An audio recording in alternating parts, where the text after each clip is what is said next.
Good morning, Pilgrim. Let's begin this morning reading from Acts 10:34 through 43. Gentiles hear the good news. So Peter opened his mouth and said, "Truly, I understand that God shows no partiality, but in every nation, anyone who fears him and does what is right is acceptable to him. As for the word that he sent to Israel, preaching good news of peace through Jesus Christ, he is Lord of all. You yourselves know what happened throughout all Judea, beginning from Galilee after the baptism that John proclaimed, how God anointed Jesus of Nazareth with the Holy Spirit and with power. He went about doing good and healing all who were oppressed by the devil, for God was with him." Yes, he was. "And we are witnesses of all that he did both in the country of the Jews and in Jerusalem. They put him to death by hanging him on a tree. But God raised him on the third day and made him to appear, not to all the people, but to us who had been chosen by God as witnesses, who ate and drank with him after he rose from the dead. And he commanded us to preach to the people and to testify that he is the one appointed by God to be judge of the living and the dead. To him all the prophets bear witness that everyone who believes in him receives forgiveness of sins through his name. There is no other name whereby you can be saved." May 17th, 1857, again from Surrey.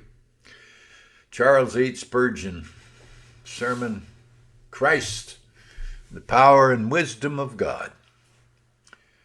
He read from 1 Corinthians 1:24, "Christ, the power of God and the wisdom of God." Yes, indeed, Christ is the power of God, for he is a creator of all things, and by him all things exist. But when he came to earth, took upon himself the fashion of a man, tabernacled in the inn, and slept in the manger, he still gave proof that he was the Son of God. Not so much so when, as an infant of a span long, the immortal was immortal, and the infinite became a babe. Not so much so in his youth, but afterwards when he began his public ministry. It is then he gave abundant proofs of his power and Godhead. The winds hushed by his finger uplifted, the waves calmed by his voice, so that they became solid as marble beneath his tread. It must have been a sight. The tempest cowering at his feet as before a conqueror whom it knew and obeyed. These things, these stormy elements, the wind, the tempest, the water, they gave full proof as if of his abundant power.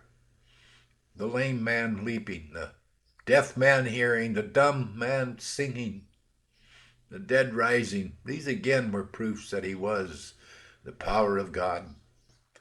When the voice of Jesus startled the shades of Hades and rent the bonds of death with Lazarus, Lazarus, Lazarus, come forth. And when the carcass,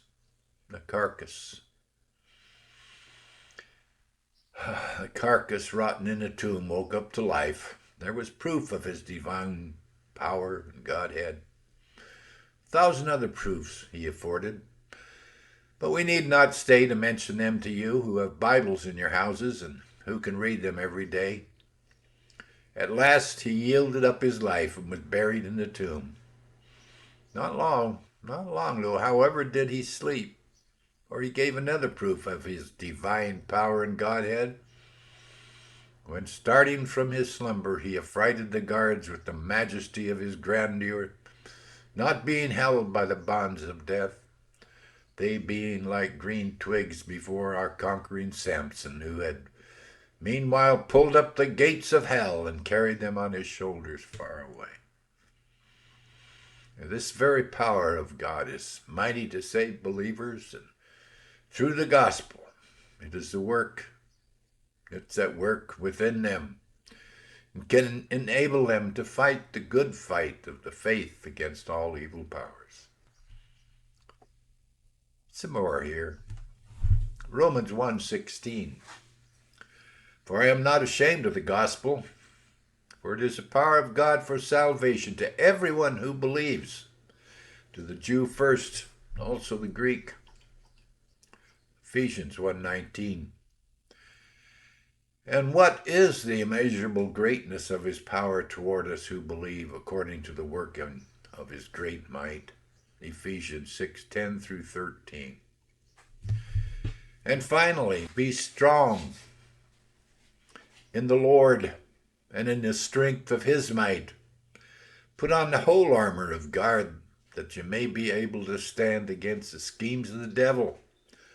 For we do not wrestle against flesh and blood, but against the rulers, against the authorities, against the cosmic powers over this present darkness, against the spiritual forces of evil in the heavenly places. Therefore take up the whole armor of God, that you may be able to withstand in the evil day, and having done all, to stand firm. Pilgrims, stay in the Word. You'll find much encouragement there, such as these. Much encouragement. Stay in prayer. Stay close to Jesus. I'm reading a book now by John Owen on the Holy Spirit. Very interesting book, a great book. Anyway, God bless. Have a blessed, blessed day.